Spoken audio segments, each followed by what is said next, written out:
Humihirit ang Bureau of Jail Management and Penology sa mga mambabatas na itaas sa 100 piso ang daily budget sa pagkain po ng kada inmate.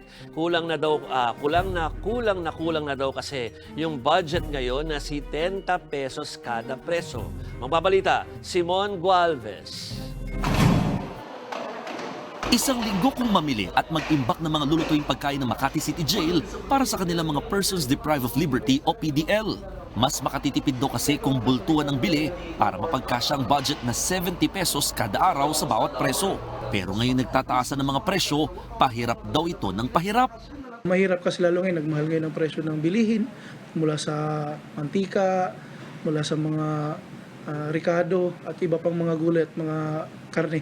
We try our best na makahanap ng mga supplier na mura na yan talaga mapagbigay, magkasya dun sa budget lang namin as much as possible na hindi makompromise yung nutrition po.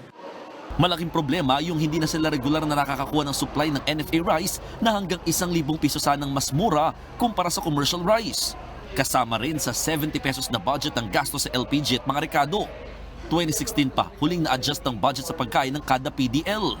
Halos 4 na beses na itong mas mababa kung ikukumpara sa sinasabi sa isang pag-aaral na umaabot na ngayon sa mahigit 277 pesos ang arawang gasto sa pagkain. Ang problema pa, sa kabila ng kakarampot na budget, kailangan pa rin sumunod ng BJMP pagdating sa standard sa sukat ng pagkain. Nag-a-adjust po kami doon. Pag nagmahal po ang bigas, siyempre, kailangan i-adjust yung mga ulam nila para kahit pa paano pagkasya natin yung 70 pesos. Ipinasilip sa amin ng Makati City Jail ang kanilang kusina at kung paano nila hinahanda ang pagkain ng mga preso. Ang menu ngayong tanghalian dito sa Makati City Jail ay pork menudo. Pero dahil nga sa limitadong budget, ilang adjustments din ang ginawa nila. Gaya na lamang na imbis na patatas, sayote ang kanilang nilagay na di hamak doon na mas mura nilang nabibili.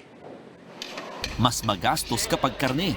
Kaya kung dati, nakakadalawa hanggang 3 beses sila kada linggo, ngayon, 1 beses na lamang kada linggo at panay gulay na lamang daw ang pinapakain. Wala naman daw itong kaso sa mga PDL. Nasa tamang oras po sila nagpapakain at saka po malinis yung mga pinaglalagyan ng pagkain. Pares lang din po ng lasa kasi may karne naman po. Pero aminado ang BJMP, kung magpapatuloy ito, baka magkaroon ng protein malnutrition ng mga PDL. Sa normal po kasi na tao na diet, dapat po is 15% ng protein, yun po yung intake nila, daily intake. Tapos 60% sa carbohydrates and then the remaining 25% is sa fats po. Yun po talaga. So dito po kasi sa BJMP, hindi po nasusunod yung 15% na daily protein intake. Kasi nga nasa-sacrifice po talaga kasi due to lack of funding. Bilang solusyon, pinayagan muna ang paabot system o pagbibigay ng pagkain ng mga kaanak ng PDL mula sa labas ng kulungan.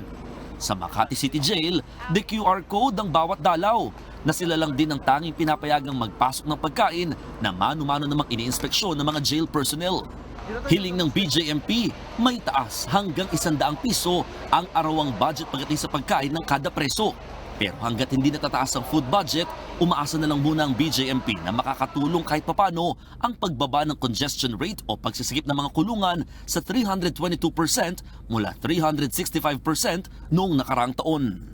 Ako, si Mon Gualvez, para sa 1PH.